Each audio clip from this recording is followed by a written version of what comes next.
Hi friends, బాగున్నారా? మీరంతా బాగుండాలని కోరుకుంటున్నాం. ఈ రోజు మన ఛానల్లో రాగి జావ వేసుకుంటున్నాము. ఒక 2 స్పూన్లు రాగి పిండి తీసుకోవాలి.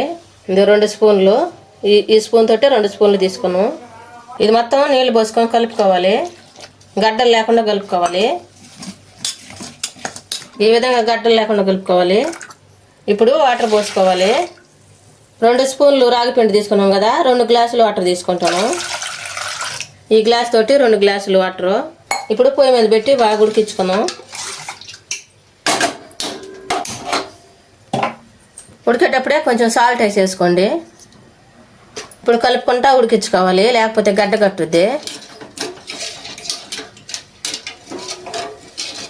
ఈ విధంగా కలుపుతానే ఉండాలి, బాగా చిక్కబడిందాకా. ఇప్పుడే చిక్కబడతా ఉంది కదా, ఈ విధంగా చిక్కబడాలి. చూసారా? ఈ విధంగా చిక్కబడాలి. మనం పలచంగా ఉండింది కదా ఫస్ట్ పెట్టినప్పుడు. ఈ విధంగా ఉడికిందంటే బాగుంటుంది. ఉడకకుండా దించితే పెద్దగా బాగా అనిపించదు. మనం అన్నం ఉడికినట్టుగానే ఉడకాలి. ఇది కూడా చూసారా? ఈ విధంగా ఉడకాలి. సుడి బొబ్బులు చేస్తున్నాయి కదా, ఈ విధంగా ఇటు వచ్చినప్పుడు స్టవ్ ఆపేసుకోవాలి. ఈ విధంగా చల్లారి పెట్టుకోవాలి. చల్లారిన తర్వాత ఇది పక్కన పెట్టేసుకొని పెరుగు తీసుకోవాలి. 1/2 లీటర్ పెరుగు తీసుకున్నాం. దీంట్లో సగం పెరుగు తీసుకుంటాను. ఈ విధంగా సగం పెరుగు తీసేసుకున్నాం. ఇది మొత్తం గట్లుగా లేకుండా ఈ విధంగా అనుకోవాలి, చిలుక్కోవాలి. ఈ విధంగా చిలికిన తర్వాత కొంచెం సాల్ట్ వేసుకోవాలి. ఇందాక మనం రాగి పిండిలో వేసుకున్నాం కదా, చాలుగా అనుకొని వేసుకుంటాను.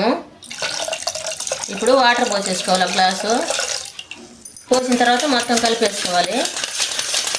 ఈ విధంగా చేసిన తర్వాత చల్లారి పెట్టుకున్న రాగి పిండిలో పోసేసుకోవాలి. ఇది మొత్తం కలిపేసుకోవాలి. ఈ విధంగా తాగామంటే ఒంట్లో ఏడు తగ్గిపోద్ది, ఆరోగ్యం బాగుంటుంది, ఎముకలకి బెట్టు వస్తుంది. ఇప్పుడు గ్లాసులలో పోసేసుకోము.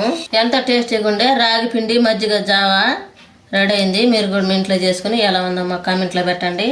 లైక్, షేర్ చేయండి, సబ్స్క్రైబ్ చేసుకోండి.